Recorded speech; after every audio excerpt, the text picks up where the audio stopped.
Tuesday, October 7, 2025. Today on General Hospital, Britt blackmails Joss, Isaiah argues with Curtis, and Alexis gives Sunny and Carly a warning. At the Quartermain mansion, the family is stunned when Alexis announces that Monica has left the house and all her other assets to Veronica Bard. Ronnie appears as shocked as everyone else. Tracy refuses to believe this is anything but a fraud perpetrated by Ronnie, as Monica made it clear her estate was going to Michael. Alexis explains this change was made in January, and the will was drawn up by Howard Wentworth, an estate lawyer for Monica.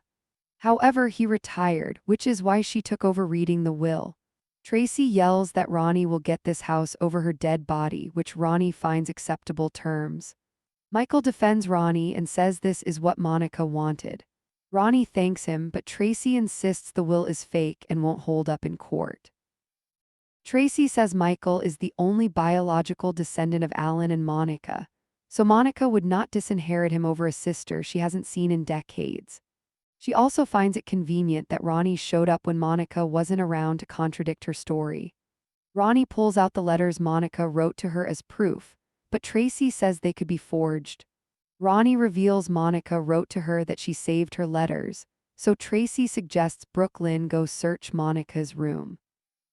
Jason asks Ronnie what her and Monica's falling out was over. Ronnie explains at the age of 16 she left her horrible foster family, found Monica, and hoped to live with her. However, at that time Monica was married to Jeff Weber. She was an intern and wanted no reminders of her past. Ronnie exited from her sister's life. Tracy announces that she's going to contest the will, which Alexis assumes she would, and points out that she's not her attorney. What's bothering Emma? Anna's office, Chase and Anna discuss Edward's gun being used to shoot Drew. Chase tells her that Edward's gun collection is on full display in his study, as Tracy made it a shrine to her father. Anna asks him to check on what is holding up the search warrant. Chase heads out as Emma appears to talk to her grandmother. Emma fills her in on the details of her and Gio's kiss and that she's wanted to kiss him for months. However, they have barely talked since, and Emma fears he only wants to be her friend. Anna points out that she doesn't know how Gio feels because they haven't talked, so talk to him. She also believes Gio is lucky to have her in his life and he knows it. How does Gio feel about Emma? At Sunny's gym, Gio practices in the ring with Sunny. Sunny realizes Gio isn't mentally in the space for sparring, and the young man admits he can't stop thinking about Emma. Gio tells Sunny about his and Emma's kiss and how great it was, but now things are weird and she's avoiding him. Gio takes a minute to pull himself together, and Sunny notices Justine just came in. Sunny makes small talk with her, and when he brings up the Drew Kane case, she tells him that he won't get any details from her. She then begins stretching before a kickboxing class. Gio and Sunny get back to boxing, and Turner gets a call about the search warrant Chase needs. Meanwhile, Gio tells his grandpa that he doesn't think he can live with Emma anymore, so could he stay with him? Sunny thinks Donna would love it, but he should talk to one other person first. Emma shows up, and Sunny leaves to talk and returns to engaging with Justine. He explains he's pretending to talk to her so Gio and Emma can sort out the thing they are going through. Justine can't believe he's playing Cupid and notes Gio and Emma are at the age where they think love solves everything. Sunny asks, doesn't it? Back at Anna's office, Chase returns with the search warrant. Do Anna and Chase find the smoking gun? Anna and Chase arrive at the Quartermain mansion with the search warrant and explain to the family that they are here to search for a revolver that belonged to Edward. Tracy asks Alexis to do something, but Alexis reminds her again that she's not their lawyer, and now is the time for her to leave. Tracy orders N to get their lawyer on the phone, and Brooklyn returns with a box of letters from Ronnie to Monica, only to find Chase and Anna there on police business. Anna asks Michael to review the search warrant, assuming he has inherited the property. Ronnie pipes up that she's the one who should be looking at the warrant. Outside the mansion, Alexis calls Sunny and says she needs to see him and Carly right now and to meet at Bobby's. At the gym, after speaking to Alexis, Sunny tells Justine he's got to go and have a good workout. Justine appears to know what that call was about.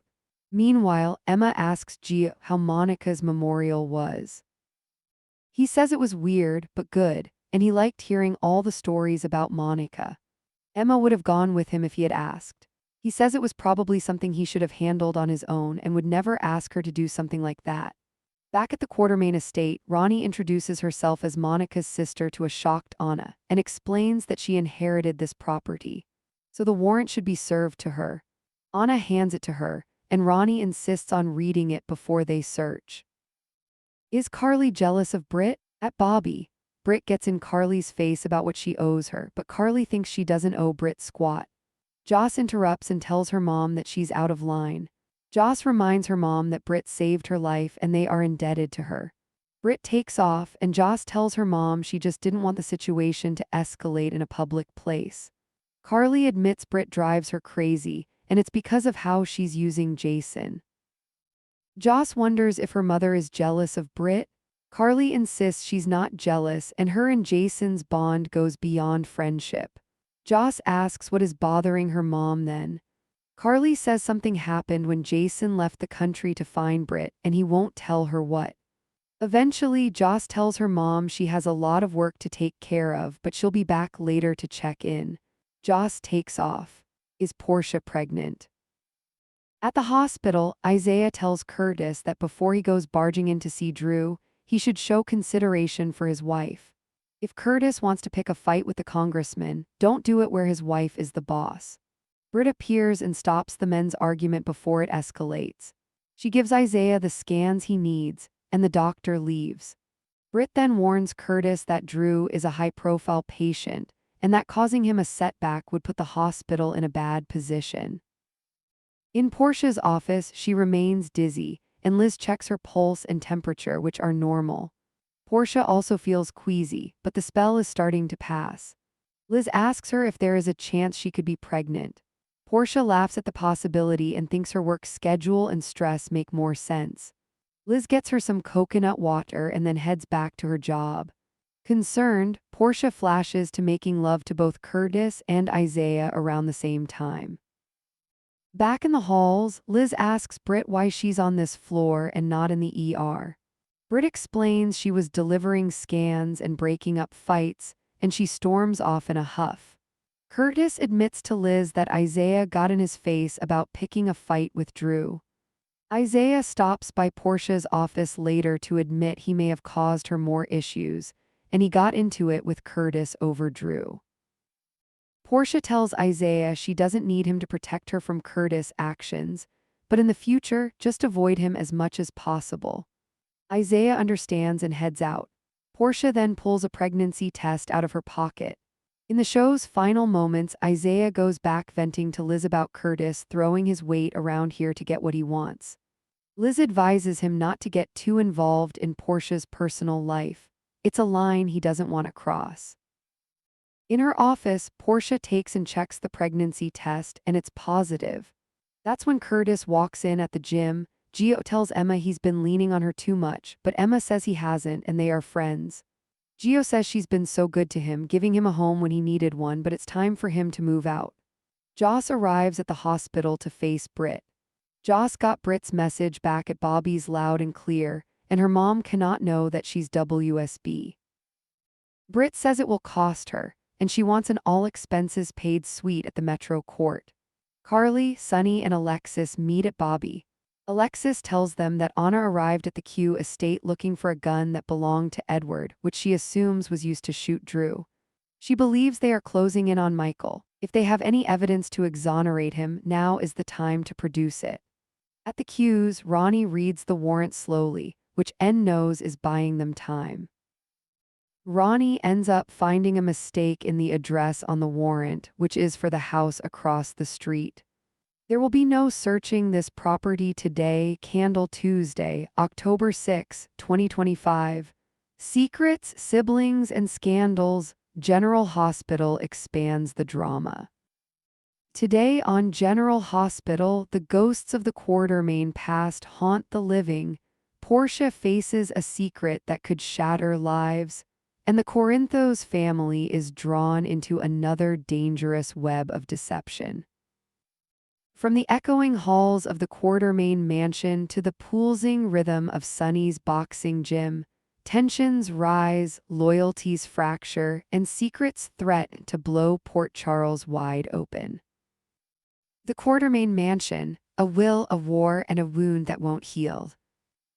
At the grand old Quartermain Mansion, the air is so thick with disbelief that even the chandeliers seem to tremble. Alexis Davis stands before the gathered family, her voice measured yet uneasy. Every word lands like a thunderclap. Monica has left the entirety of her estate, including this mansion, to Veronica Bard. For a moment, silence reigns. The statement seems to hang in the air, impossible to comprehend. Then, as if someone cut a wire, chaos erupts. Tracy Quartermain's voice booms across the room, indignant, furious, and laced with venom. "That's a lie, a fraud. Monica would never do that. This is your doing, Veronica, or whatever you're calling yourself now." Ronnie, her posture calm but her eyes flashing, retorts that she's as surprised as anyone. Her tone is steady, but her knuckles are white. "This was Monica's decision, not mine." Michael, ever the peacekeeper, tries to reason with Tracy, saying Monica's wishes should be respected. But Tracy won't hear of it. "Michael, you're her grandson, her blood. Do you honestly think Monica would disinherit you for a sister she hasn't spoken to in decades?" Alexis clears her throat, stepping between them. She explains the will was legally drawn up months ago, in January, by Monica's old attorney, Howard Wentworth, a name that even Tracy has to admit carries weight. But Tracy's not backing down. "Howard Wentworth retired 2 years ago, Alexis, and now this mysterious sister just happens to show up out of nowhere the moment Monica can't defend herself." The tension grows unbearable. Brooklyn looks between the women, torn, as Jason stays eerily silent in the corner, his piercing blue eyes studying Ronnie. When he finally speaks, the room stills. "What was your falling out with Monica, Ronnie?" Ronnie takes a deep breath, her voice breaking slightly as she recounts her story. How she ran away from a cruel foster family at 16, how she tracked Monica down, believing blood would mean belonging. But Monica, newly married to Jeff Weber and desperate to bury her past, had turned her away. "She told me she couldn't risk her career by reopening old wounds, so I left, and I never came back." Even Tracy looks shaken but not softened. She announces she'll contest the will immediately. Alexis sighs and reminds her she's not the family's lawyer anymore. "Then I'll find one who is," Tracy spits back. Anna's office, Emma's first heartache. Meanwhile, across town in Anna Devane's office, a very different kind of emotional storm brews. Detective Chase has just updated Anna about the Edward Quartermain revolver used in Drew Kane's shooting. But the moment he leaves, a nervous knock interrupts her. Emma Scorpio Drake stands in the doorway, her teenage heart visible on her sleeve. "Grandma, I kissed Gio," she blurts out. Anna can't help but smile softly. "Ah, so that's what's been weighing on you." Emma paces, her words tumbling out. She explains how she and Gio shared a kiss weeks ago, one that made her heart race, but ever since he's been distant. "I think maybe I ruined everything. Maybe he doesn't feel the same." Anna listens, her expression maternal but wise. "Darling, the only way to know how he feels is to ask him. Love isn't solved by guessing, it's solved by courage." Emma sighs, "What if he doesn't want me like that?" Anna smiles knowingly. "Then you'll still have your dignity. And from what I know of Gio, he'd be lucky to have you in his life, no matter what form that takes." The advice lands. Emma nods, determined to face the truth, whatever it is. At Sunny's gym, gloves, guilt, and grandson confessions. Down at Sunny's gym, the rhythmic sound of gloves against leather fills the air. Gio is sparring with his grandfather, but his punches lack focus. Sunny lowers his hands and gives him a knowing look. You're hitting, but your heart's not in it, kid. Who's the girl? Gio groans and drops his gloves.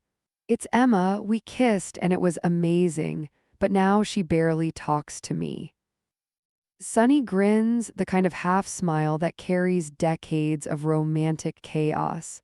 Welcome to young love, Gio. Complicated and perfect at the same time. Just then, Justine walks in, dressed in workout gear and wearing her usual air of cool confidence. Sunny greets her casually, but the moment he mentions Drew Kane's case, her demeanor shifts. Don't even try, Corinthos, you won't get details from me. As Gio steps aside, Justine begins stretching, and Sunny, ever the strategist, uses her presence to buy Gio time, pretending to flirt, keeping eyes off the younger pair. When Emma walks in moments later, Sunny casually excuses himself. You two talk, the gym's yours. From a distance, Justine chuckles. You playing Cupid now? Sunny smirks, always have been, besides who says love doesn't solve everything. The search for the smoking gun. At the same time, Anna and Chase arrive back at the Quartermain estate with a warrant.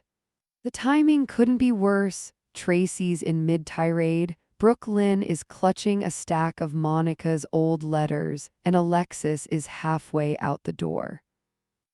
Anna explains they're searching for Edward's missing revolver, the same model believed to have been used to shoot Drew.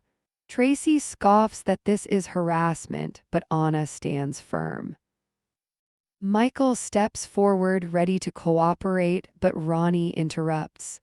If this property was left to me, I'm the one who reviews that warrant.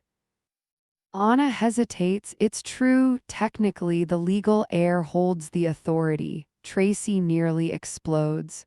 You'll regret this, Veronica Bard. Outside, Alexis calls Sunny. Her voice trembles with urgency. We need to meet, now you and Carly, it's about Michael. Bobby's Diner, Brit vs Carly, the Battle of the Blondes. At Bobby, Brit Westbourne corners Carly, her tone sharp enough to cut glass. You owe me, Carly, you and your daughter both. Carly folds her arms. I don't owe you anything. Jocelyn rushes in, stepping between them. Mom, stop. Brit saved my life. You should be grateful, not combative. For a moment, Carly's face softens, but pride quickly returns. She's using Jason Joss. She always has an angle. Joss leans in, narrowing her eyes. Or maybe you're jealous. The accusation lands like a slap. Carly bristles. I am not jealous. Jason and I, our connection is deeper than you could possibly understand. Joss sighs, then maybe trust him enough to handle himself. When Brit leaves, Joss tells her mother that Jason's secret trip to find Brit clearly rattled her, maybe more than she'll admit. Carly doesn't respond, only stares after Brit, the tension in her eyes betraying everything she won't say aloud. Portia's office, a dangerous secret. At the hospital, Isaiah crosses paths with Curtis and sparks fly instantly. Their argument about Drew's care escalates until Brit storms in to stop them. This is a hospital, not a boxing ring. Curtis mutters something under his breath about Drew being too cozy with politicians, and Isaiah fires back that Curtis should respect his wife's workplace. Later, in Portia's office, Liz finds Portia pale and dizzy. Her vitals are fine, but Portia's evasive. Liz hands her coconut water, joking, unless you're pregnant, you're just overworked. Portia laughs too quickly. But when Liz leaves, her laughter fades. Alone, she flashes back to intimate nights with both Curtis and Isaiah within the same few weeks. Her hand trembles as she opens her desk drawer and stares down at a pregnancy test. The final minutes, explosive revelations. By evening, the threads begin to tighten. At the hospital, Isaiah apologizes for arguing with Curtis. Portia smiles weakly, hiding her panic. The moment he leaves, she locks the door and takes the test. When she sees the result, positive, her eyes fill with tears. That's the moment Curtis walks in. Portia, what's going on? She freezes, the test still in her hand. Meanwhile, at the gym, Gio tells Emma he's been leaning too much on her kindness. He insists it's time for him to move out, leaving Emma speechless, just as Sunny and Justine share a knowing look. At the same time, Joss meets Britt again in a dark hospital corridor.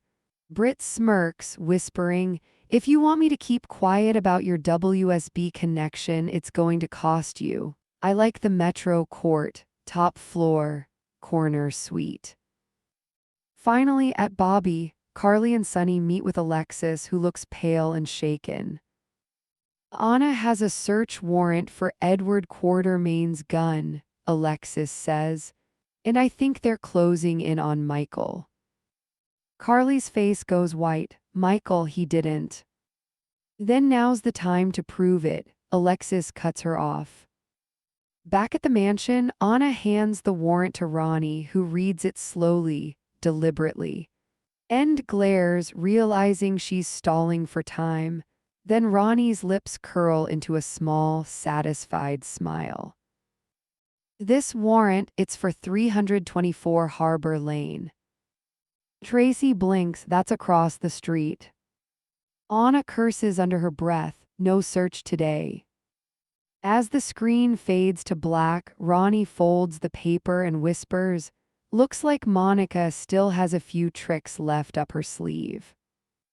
Collision end of episode, preview for tomorrow. Tomorrow on General Hospital, Curtis demands answers, Joss faces a dangerous choice, and Portia's pregnancy test threatens to expose more than one betrayal.